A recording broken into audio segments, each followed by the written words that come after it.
So, I have an update on my Reload version 2 dummy load. I have decided to upgrade the radiator for the FET to a bit bigger one. I have also made some mountings from L-shaped brackets for the potentiometer and have changed the original one to a turn one. Also, I managed to find this really awesome knob for the turn pot. The cool thing is that it calculates the turns and always shows the position that the potentiometer is at, and it does it pretty precisely as well. And now a fast forward through the build process while I talk about the resetting and other stuff.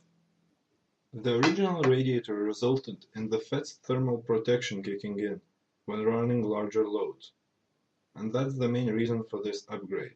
The radiator is probably a bit too large for what I want to achieve, but it can definitely dissipate the heat that the FET produces.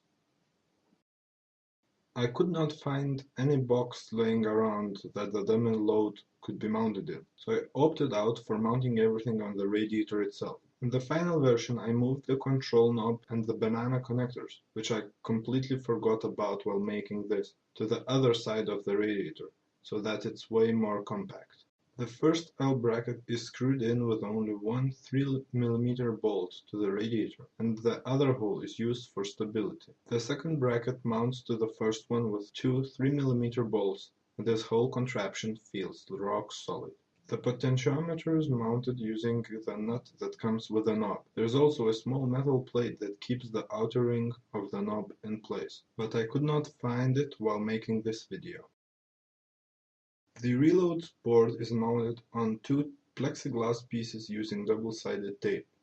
This lifts it up from the radiator, thus not allowing any of the pins to short out. The knob is made out of aluminum and it feels really nice. It mounts on the shaft of the potentiometer via a hex screw and it holds on really tight. The small black thing that's sticking out of the side of the knob is used for locking it in place, so that it doesn't rotate accidentally. The knob wobbles a little when it's rotated.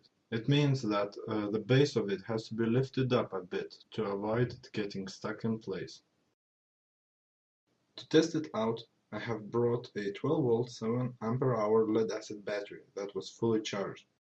When I first connected it to the potentiometer, it was set to the 100% value, so it immediately showed the max current it can draw.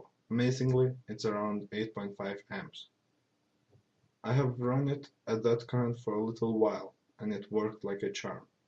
The radiator's temperature have risen a bit, but I could still hold my hand on it without feeling any pain. To test the precision of the new dummy load, I switched to the milliamp range on my multimeter and played with the knob a bit. Results can be seen here in the video.